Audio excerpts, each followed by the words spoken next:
For today, Thursday. Let's see where we had some responses here. Let's play this one here. All right. Good morning, Extreme Family. You see, what are you guys talking about there, that topic? These are one of the issues that Vincentian should strike against. That import tax, that 1% thing? Yeah. There's nothing that they should strike against as well. Yeah.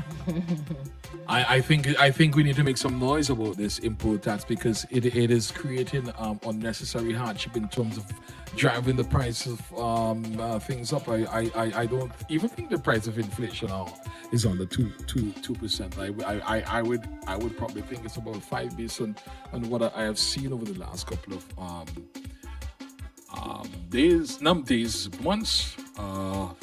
$200 value has dropped. It's probably like would give you $100 worth of good. You know what I mean? In terms of what is there. Yeah, Chrissy.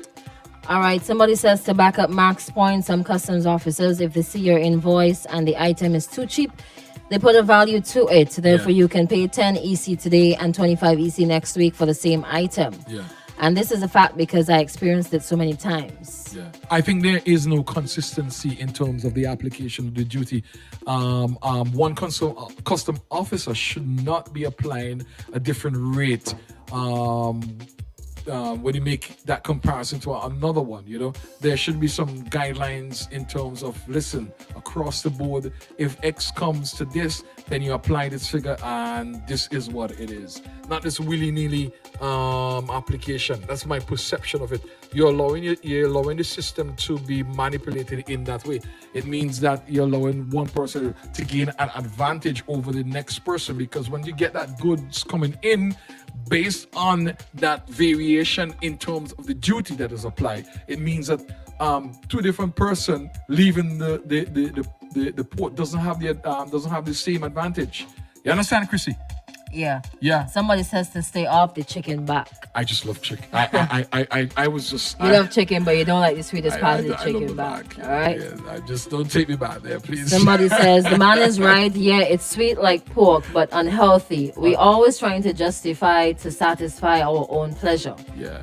Like growing up in the 80s, that was a standard, chicken back was a standard food in the rural area. But then as I got older, I recognized that it is not nutritious and it is quite unhealthy for. I don't care, it tastes good. Yeah, it tastes good. There's a lot of things that taste good. As Max said, there are a lot of poison that comes in and it doesn't taste good. You eventually realize it might kill your libido, you might lose your leg, you might lose a breast, you might lose a hand, etc. Because there are a lot Anything of in excess unnecessary. is bad for you. Huh? Anything in excess is bad No, for I'm you. not talking about excess. I'm talking about poison that is coming in, Right. and tastes well. There are some things that has chemicals in them that if you consume them consistently, then they are carcinogenics, and meaning that you could catch cancer. You could get cancer a bit later on. You don't want those unhealthy issues in your body. Yeah, Chrissy. All right, take it All away. right. Somebody says the cost of living on mainland St. Vincent is high. I think you need to end the live. No. I gotta take a break. All right. Let's